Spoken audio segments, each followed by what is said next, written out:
Crime in Court USA is independently funded. It is made possible by listeners like you. If you would like to support the show, please head to patreon.com/crimeandcourtusa and make a monthly pledge that's right for you. Thank you for your support of unbiased and independent news content.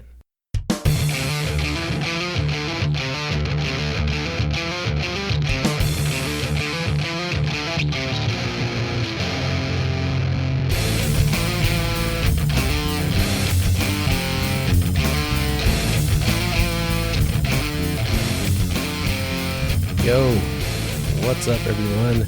Welcome to Crime in Court USA. I'm your host, Mundo Carrillo. Today is August 12th, 2021. Hope you guys are having a fantastic Thursday. Me? I'm doing okay.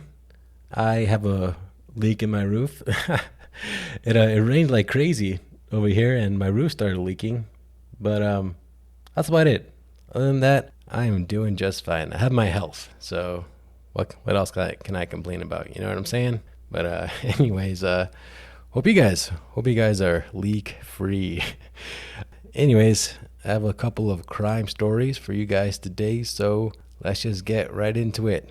Story number 1. A California dad killed his 2 children because he fed into this QAnon theory that they were going to grow into lizard people and that his wife gave them serpent DNA. So I'm just going to give you guys a warning. This one is a little rough. So, according to a criminal complaint filed in federal court, on August 7th, 40-year-old Matthew Taylor Coleman took his 2-year-old son and 10-month-old daughter from their home where he and his wife and the kids lived together in Santa Barbara, California, and took them to Rosarito, which is in Baja California, Mexico, which is just south of San Diego, so just south of the border.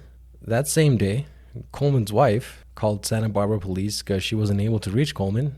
She said that she knew they were camping, but she had no idea where and that he was not answering her texts.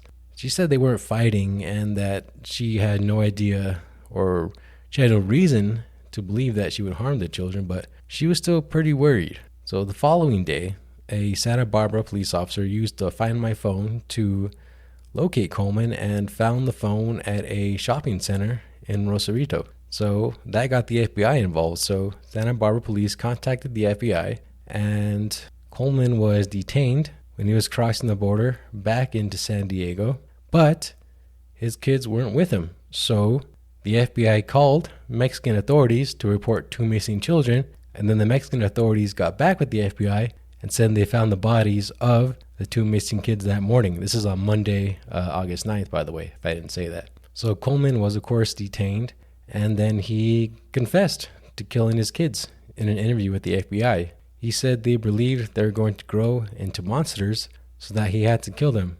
He said he shot them in the chest with a spear gun and put their bodies in a nearby ditch. He said he was, quote, enlightened by the QAnon and Illuminati conspiracy theories and was receiving visions and signs, revealing that his wife had serpent DNA and had passed it on to his children. He added that he was also, quote, saving the world from monsters, end quote. And again, this is all from the criminal complaint. Coleman identified the photos of his children and he initialed them as well, the complaint says. The murder weapon was also recovered and Coleman is now in a Santa Barbara jail. Very tragic. My heart goes out to the victims' families there.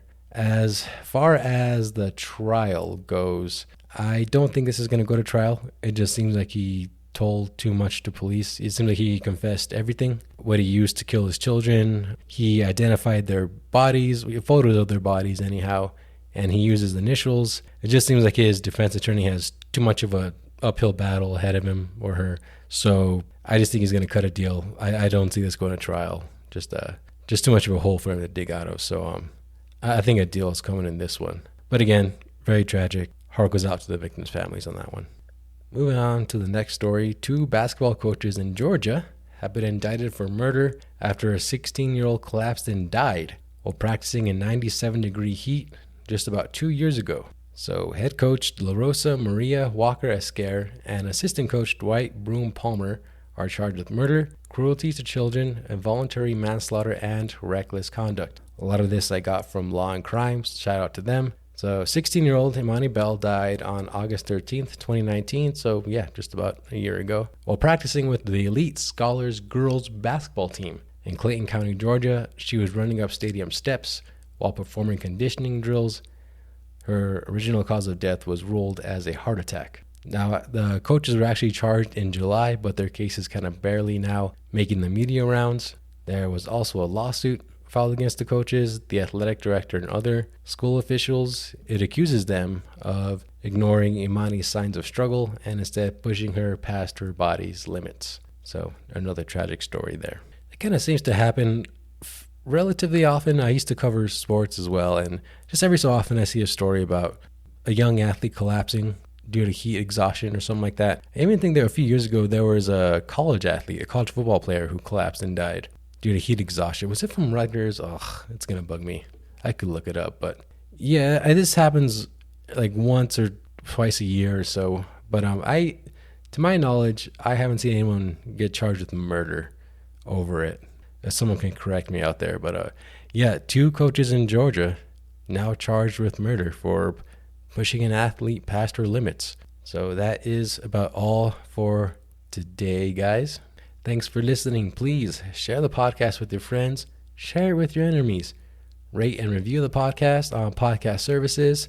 Check out our Patreon page, patreon.com/crimeandcourtusa. Check out the Facebook page, Crime and Court USA. Hit me up on Twitter at Mundo Carrillo. I'll check in with you guys next time. My name is Mundo, and I'm out. Peace.